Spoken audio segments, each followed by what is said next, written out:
Daily current affairs. Cyber സുരക്ഷാ മേഖലയിൽ വലിയ വെല്ലുവിളി ഉയർത്തുന്നതായി കേന്ദ്ര ധനമന്ത്രി നിർമ്മല സീതാരാമൻ മുന്നറിയിപ്പ് നൽകിയ ആന്ത്രോപിക് എന്ന അമേരിക്കൻ കമ്പനി വികസിപ്പിച്ച പുതിയ AI മോഡൽ ക്ലൗഡ് മിത്തോസ് ലോകത്തിലെ ഏറ്റവും ചൂട് കൂടിയ 100 നഗരങ്ങളുടെ പട്ടികയിൽ 1-ാം സ്ഥാനത്തെത്തിയ ഇന്ത്യൻ നഗരം ബന്ദ.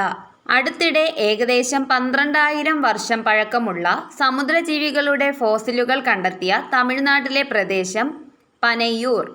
വാർത്താമാധ്യമങ്ങളെ സാമ്പത്തികമായി സഹായിക്കുന്നതിന്റെ ഭാഗമായി മെറ്റ, ഗൂഗിൾ, ടിക്ടോക്ക് തുടങ്ങിയ ഡിജിറ്റൽ കമ്പനികൾക്ക് മേൽ ടാക്സ് ചുമത്താൻ തീരുമാനിച്ച രാജ്യം ഓസ്ട്രേലിയ.